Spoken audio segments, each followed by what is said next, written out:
Assalamualaikum warahmatullahi wabarakatuh. Hai, apa kabar? Semoga sehat dan tetap semangat belajar meraih impian.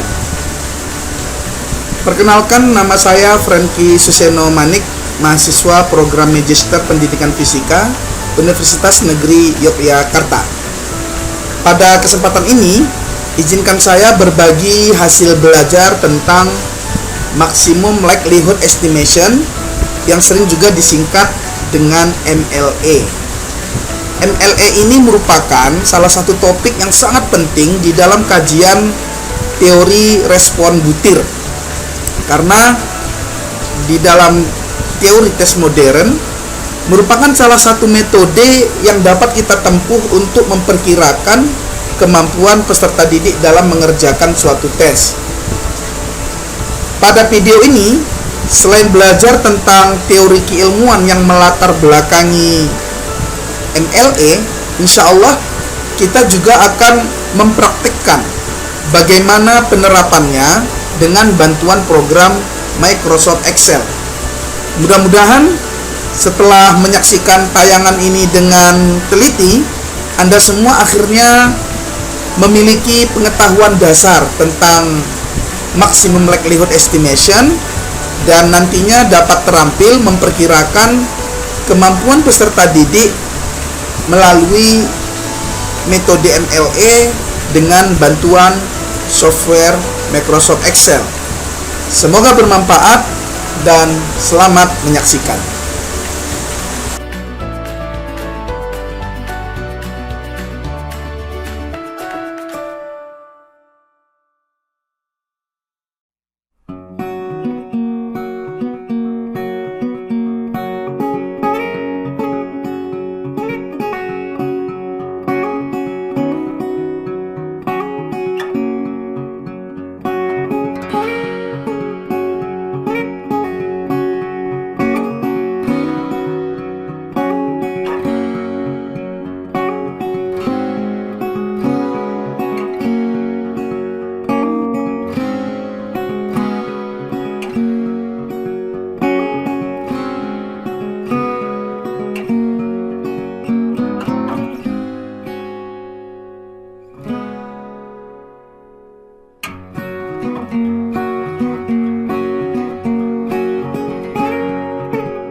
Pada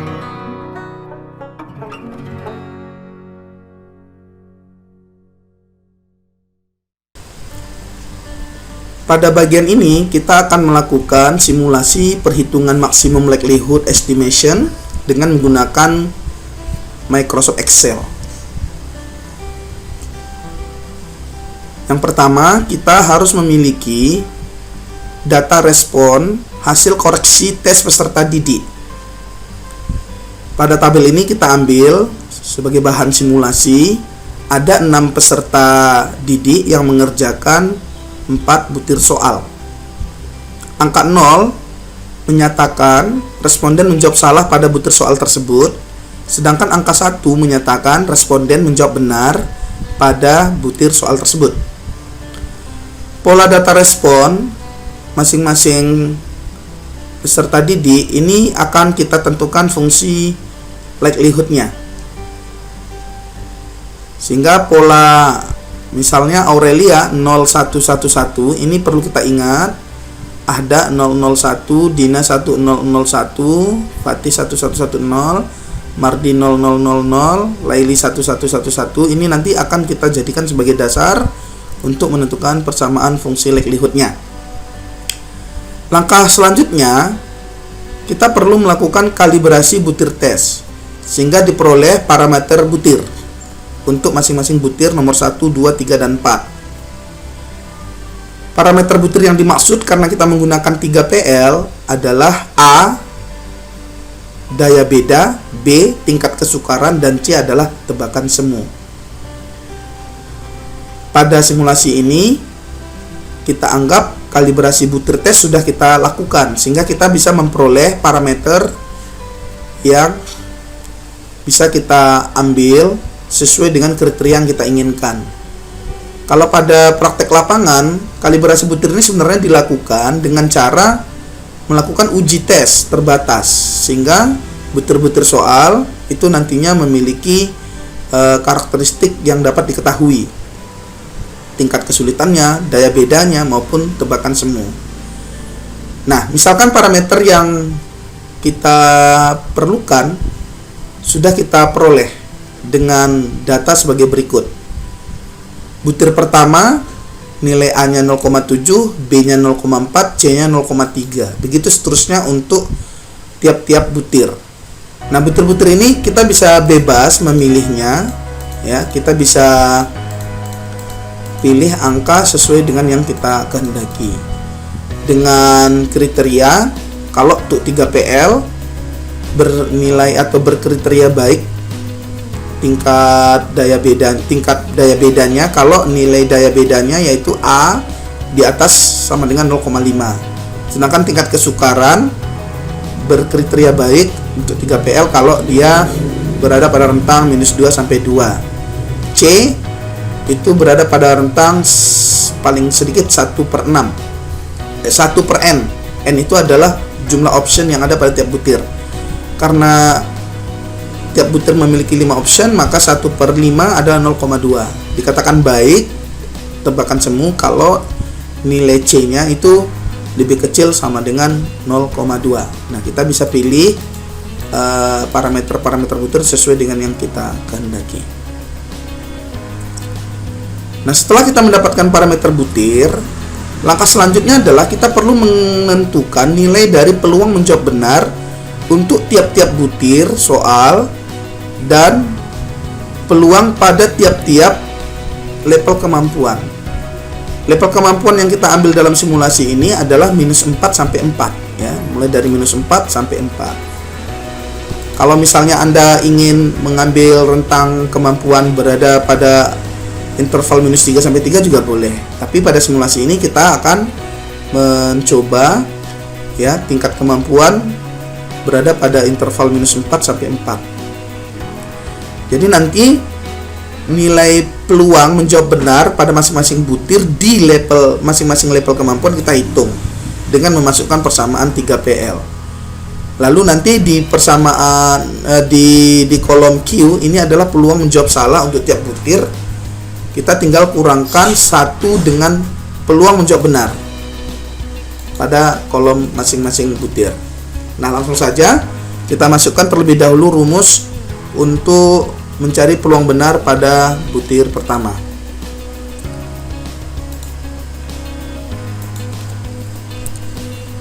Nah, rumus sudah kita masukkan. Cara memasukkannya kita bisa lihat dari persamaan ini. CI itu adalah berada pada F25 tambah 1 kurang CI berada pada F25 juga dikali eksponensial D. Nilai-nilai D di sini yang kita ambil pada simulasinya adalah 1,7 ya. D itu adalah kalau kita ambil 1,7 itu menyatakan nilai skala normal model OGIF yang kita pakai ya. Kadang-kadang ada mengambil nilai D sama dengan 1, tetapi kita ambil 1,7 saja. Lalu dikali dengan AI. AI itu adalah ini D25, kemudian dikali dengan theta kurang BI. Theta itu level kemampuannya. Kita masih bekerja pada minus 4, berarti B54 ya, B54. Kemudian dibagi 1 tambah eksponensial D 1,7 dikali dengan AI itu adalah daya beda ya, berada pada D25 dikali theta kurang BI. Tetanya adalah B54 dikurang dengan BI. BI itu adalah E25. Nah, rumusnya sudah selesai. Ini kita kunci yang F25 dengan E25 dan juga D25 ya.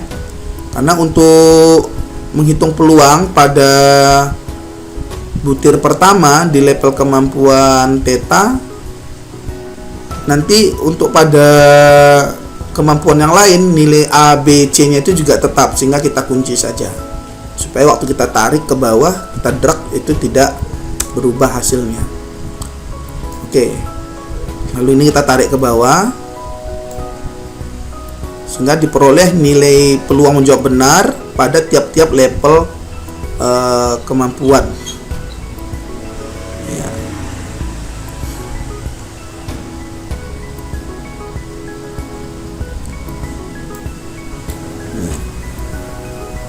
Ini tidak terlalu kontras perbedaannya, mungkin kita bisa tambah lagi desimalnya ya. Kita ambil 4 angka di belakang koma saja supaya kelihatan perbedaannya. Oke. Nah, untuk item kedua kita coba pastekan rumus yang tadi. Tinggal yang kita ubah adalah nilai A, B, C nya ya. Kalau nilai C yang tadi itu berada pada F25, berarti nanti kita untuk butir yang kedua F26. Kemudian B nya itu nanti berada pada E26 dan D nya ada pada 26 ya. Nah, kita bisa langsung ganti E26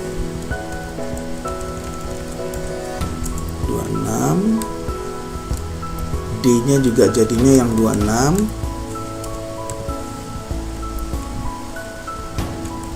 E nya juga 26,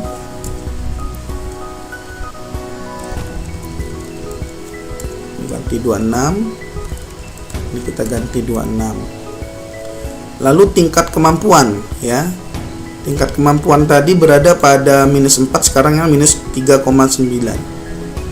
Oh, tidak usah ya, karena nanti kita bisa tarik ya tingkat kemampuannya. Jadi kita tetap bekerja pada butir kedua pada level kemampuan minus 0,4 dulu. Jadi pada B54 ya, kita enter ya. Lalu ini kita tinggal tarik.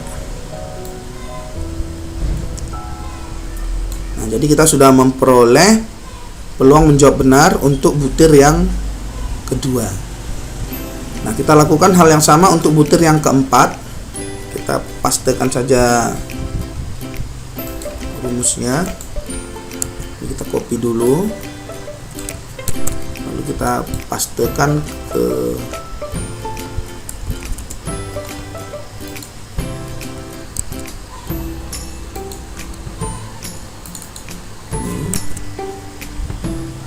cuman nanti parameter yang kita gunakan itu pada D27, E27 dan F27. Ini kita ganti karena butir ketiga itu ada pada baris ke-27. Kita ganti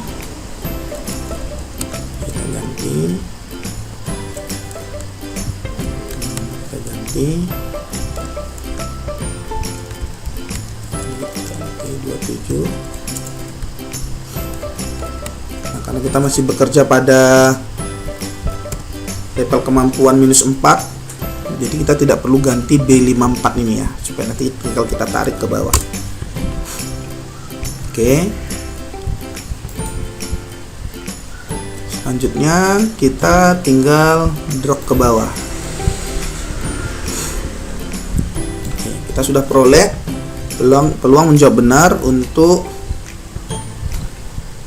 item yang ketiga, butir soal yang ketiga. Nah, sekarang kita lanjutkan untuk yang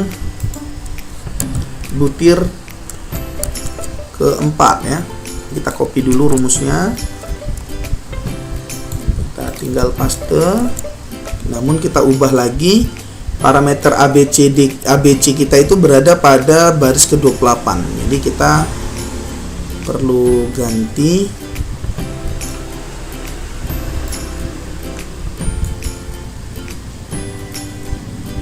C-nya, C yang untuk butir keempat berada pada baris ke-28. Kita ganti.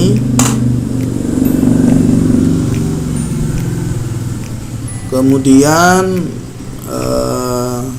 daya bedanya juga A yang pada baris ke-28, berarti D28. Kita ganti D28. Kemudian ini tingkat kesulitannya berada pada baris ke-28 juga.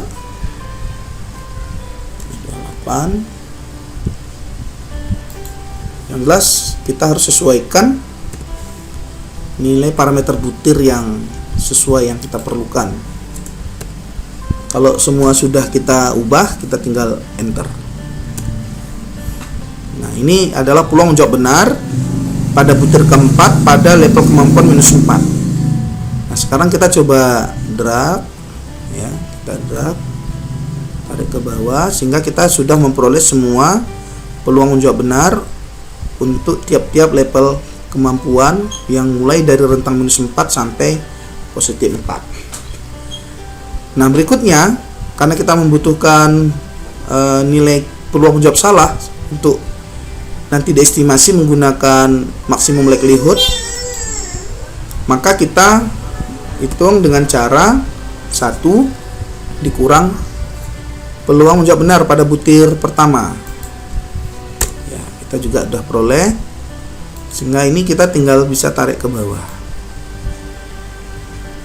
Nah, maka kolom ini menyatakan ya nilai peluang menjawab salah untuk tiap level kemampuan pada butir 1. Nah, pada butir 2 kita coba hitung 1 dikurang P2. Kita langsung tarik. Nilai di kolom ini menyatakan peluang menjawab salah pada tiap level kemampuan pada butir soal nomor 2. Nah, hal yang sama kita lakukan untuk butir yang nomor 3. 1 dikurang P3.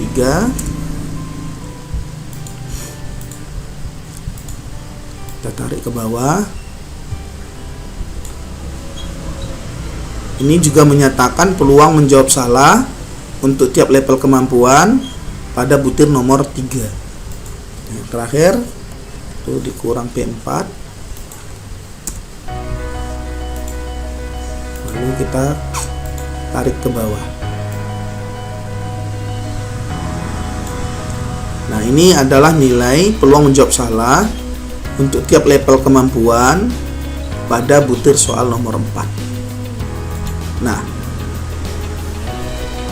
kemudian kita hitung persamaan likelihood untuk masing-masing responden, dan nantinya setelah kita hitung persamaan likelihoodnya, kita lihat harga likelihood yang terbesar.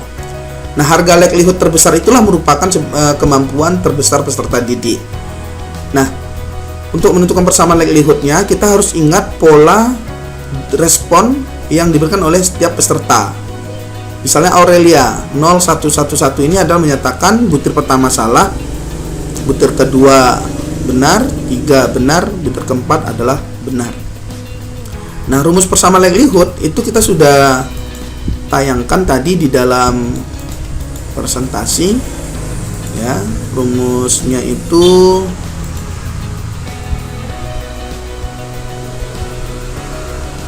ya ini ya, kita ambil nih. Nah, ini adalah persamaan likelihood untuk menentukan estimasi kemampuan peserta didik. Nah, untuk mendapatkan nilai likelihood, nilai persamaan likelihood masing-masing peserta didik, maka kita perlu mengetahui pola respon jawaban yang diperoleh oleh peserta didik. Untuk peserta didik pertama Aurelia, nomor 1 dijawab salah, nomor 2 dijawab benar, nomor 3 dijawab benar, nomor 4 dijawab benar. Berarti persamaan likelihoodnya kita bisa hitung dengan cara mengalihkan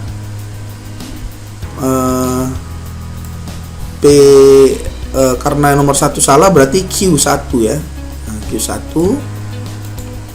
nomor butir 2 benar berarti kita kalikan P2, butir 3 benar kita kalikan P3, dan butir 4 juga benar kita kalikan P4. Nah, itu. Nah, sehingga kita tinggal tarik ke bawah.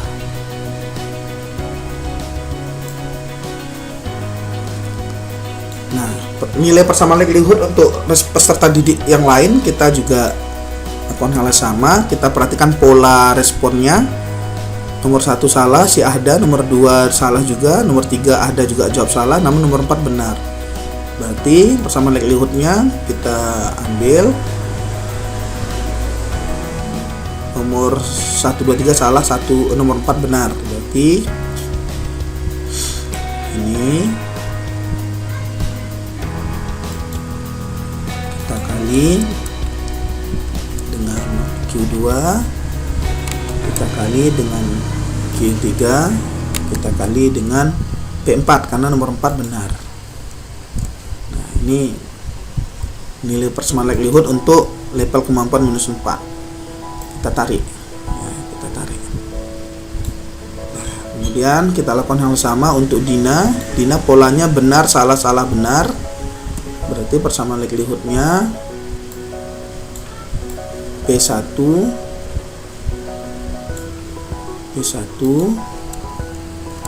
kemudian Q2 karena salah nomor 2, Q3 juga salah, nomor 3 juga salah, namun nomor 4 benar ya. Kita kali P4, kita enter,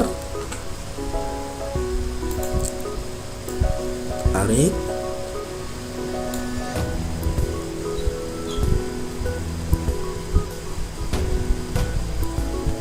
Ini supaya nampak perbedaan, kita ambil desimal yang 5 angka ya. Kita buat 5 angka desimalnya sehingga nampak perbedaannya ini. Oke. Lalu untuk Fatih benar salah. Berarti polanya P1, P2, P3, Q4. Nah, ini P1, P2, P3, lalu Q4. Karena butir keempat Fatih jawab salah. Ini kita tarik. Kemudian untuk peserta didik Mardi salah semua, berarti kita hitung nilai persamaan likelihudnya Q1 kali Q2 kali Q3 kali Q4. Nah, enter.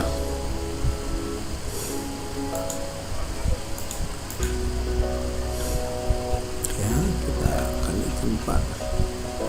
Tinggal kita tarik.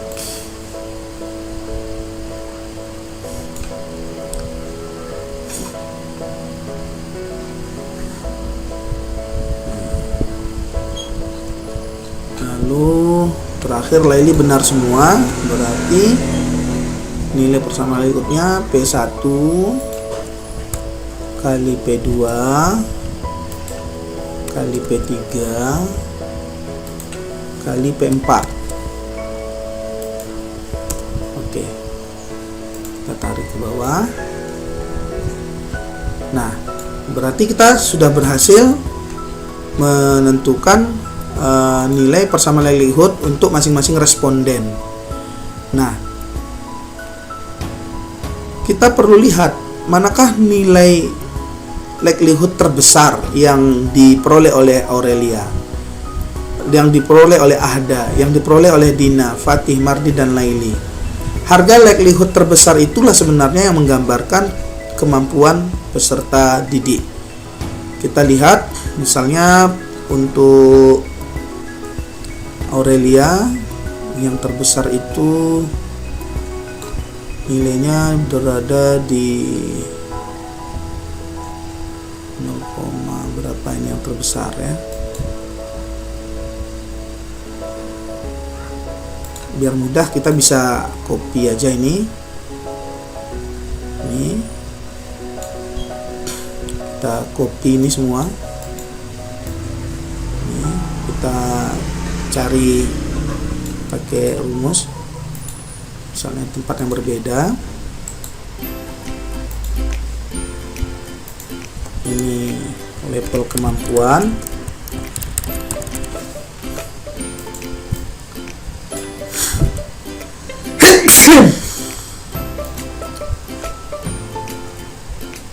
Sini Aurelia, ini Ahda, kemudian Dina,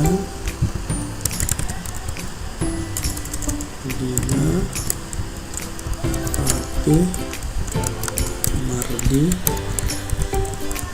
Laili. Oke.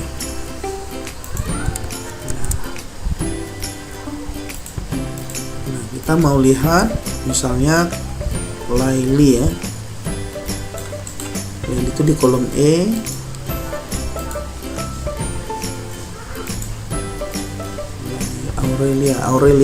Aurelia di kolom E.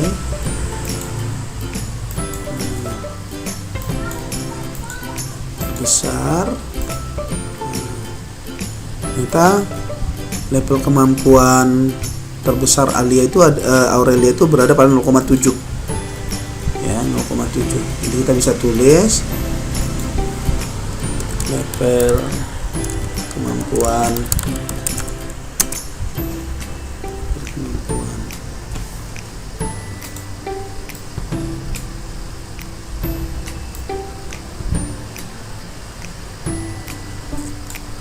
ini ada nama, ini ada theta.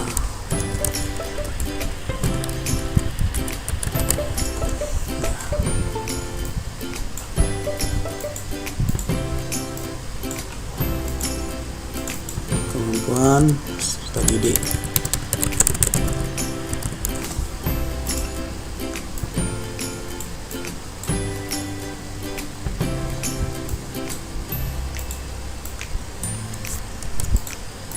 Ini kita kasih warna.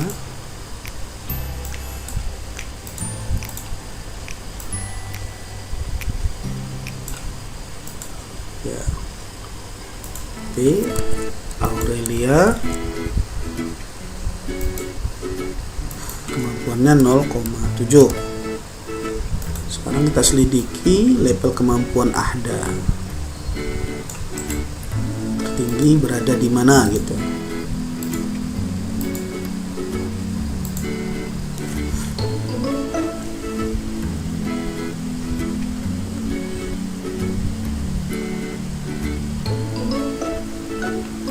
Ternyata level Ahda berada pada -4 ya, -4. Kemudian kita lihat kemampuan tertinggi Dina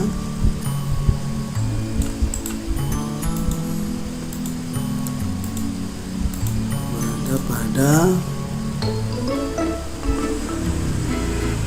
-3,6. -3,6. Lalu kita cek berikutnya Fatih tertingginya berada pada level 0,7 ya. 0,7. Kemudian kita periksa untuk Mardi. Kita periksa Mardi.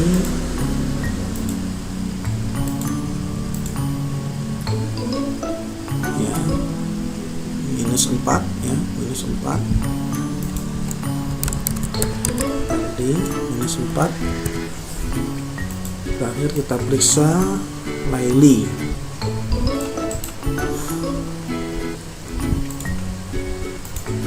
Tertinggi level kemampuannya berada pada 4 ya.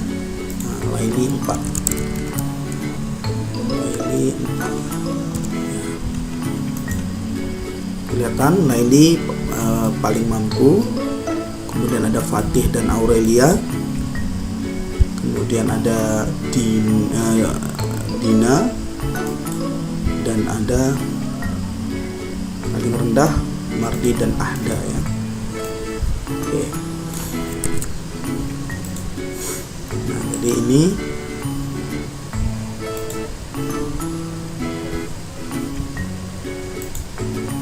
ada level kemampuan yang sudah kita peroleh ya.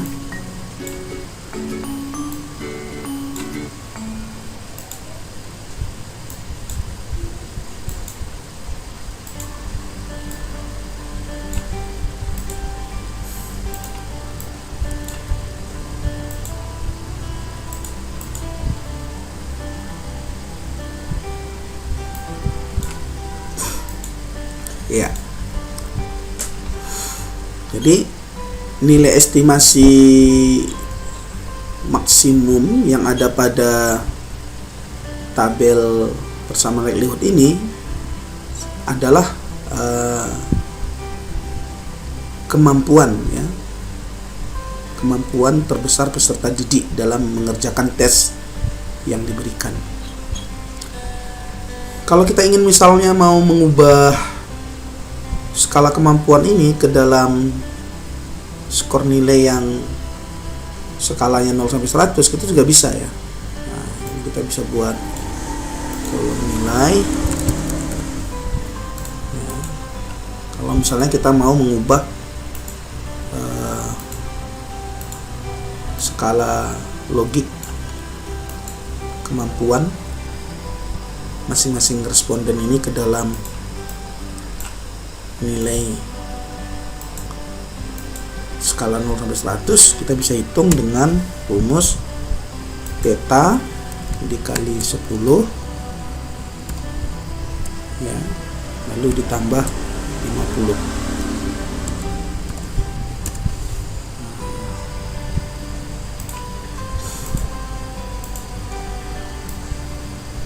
Ini. Jadi kita bisa mendapatkan skor ya, skor dari skala kemampuan yang diperoleh oleh peserta didik. Nah, ini rumusnya dari mana? Nah, konversi nilai yang kita peroleh ini berdasarkan rumus T-score ya. T sama dengan 10 kali Z. Z itu theta atau kemampuan peserta didik ditambah 50. Kelihatan bahwa Laili tetanya 4, nilainya 90, tertinggi. Lalu diikuti oleh Fatih, tetanya 0,7, nilainya 57. Kemudian Aurelia, tetanya 0,7, nilainya 57. Dina, tetanya minus 3,6, nilainya 14. Ada, tetanya minus 4, nilainya 10. Mardi, tetanya minus 4, nilainya 10. Demikian. Nah, kalau kita ingin menyajikan persamaan likelihood ini ke dalam kurva, kita bisa blok mulai dari kolom theta sampai nilai persamaan likelihood masing-masing responden. Ya, kita blok, lalu kita insert, pilih scatter. Nah, kita dapat ini. Nah, ini adalah tampilan dari grafik masing-masing responden berdasarkan persamaan likelihoodnya. Demikian, semoga simulasi ini, video tutorial ini bermanfaat. Tetap semangat. Sampai jumpa pada video lain. Assalamualaikum warahmatullahi wabarakatuh.